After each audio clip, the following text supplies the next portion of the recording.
Hello paparts, maayong adlaw, maayong hapon, maayong gabi, maayong buntag sa tanan natong mga tiglantaw sa ato ang video diri sa Christian Bean Parto sa Facebook ug sa ato ang Sir Parts Online nga channel. Daghang kayong salamat sa inyong pag-subscribe ug pag-ring the bell ug sa pag-follow sa ato ang channel. Karon guys, ato ang hisgutan ang topic about sa leadership. Pag-istorya nato ang sekreto ng tagumpay. Ningon si Benjamin Disraeli, ang sekreto ng tagumpay sa buhay ay maging handa kapag dumating ang oportunidad. Sa madaling salita, parang sale sa mall. Kung hindi ka handa, pagdating mo sa store, ubos na ang size mo. Kadalasan kapag may taong inilalagay sa posisyon ng leadership, ibig sabihin noon may isang taong nasa itaas na nagsabi, mukhang may potential ito, o baka wala na lang talaga kaming ibang mapili. Pero kahit alin pa doon ang dahilan, good news pa rin yan, paparts.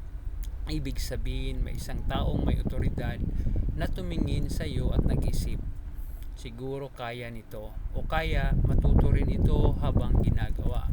Kaya kung ikaw ay inimbitahan na maging leader, mag-celebrate ka. Hindi naman kailangang bungga agad. Pwede na yung simpleng celebration tulad ng libre ko kayo ng fishball, pero tig-isa lang ha, leadership allowance lang budget ko. Welcome sa first tangible step ng yung leadership journey. May upuan ka na sa mesa, hindi na ikaw yung nasa likod na nagtatanong ano ba pinag-uusapan nila. Ngayon kasama ka na sa meeting. Minsan ikaw nang dahilan kung bakit humahaba ang meeting. Magkakaroon ka ng pagkakataon na magbigay ng opinion, gumawa ng desisyon, at minsan magpanggap na alam mo ang ginagawa mo habang sinasabi mo, pag-aralan mo na natin ito. Pero ang unang goal mo bilang bagong leader ay simple lang.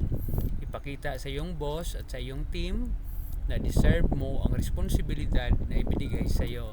Hindi dahil ikaw ang pinakamagaling, hindi dahil ikaw ang pinakamatalino, kundi dahil ikaw ang pinaka-ready matuto. Ito ang tandaan natin.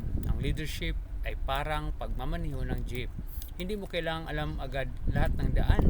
Minsan, habang nagmamaniho ka, may pasahirong magsasabi, boss, mali po yata yung liko. At doon mo sasabihin, oo nga, leadership detour lang yan. Ang mahalaga, handa ka kapag dumating ang opportunity. Dahil gaya ng sinabi ni Benjamin Disraeli, success belongs to those who are ready when opportunity knocks. At kapag kumatok ang opportunity, huwag mong sabihin, busy ako, nanonood ako ng Netflix. Sabihin mo, pasok ka, naghihintay ako sa iyo. Maraming salamat po. See you po tomorrow para sa ating video. At saka inimbitahan ko kayo na maging bahagi ng ating Team Best. Yan guys, meron na tayong mga miyembro sa ating Team Best. And yan, you are very welcome sa ating Team Best.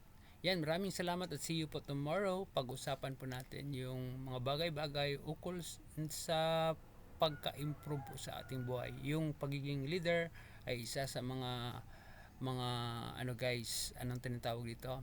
Lahat tayo ay inimbitahan na maging leader. Yan, bye-bye. Maraming salamat. See you po tomorrow.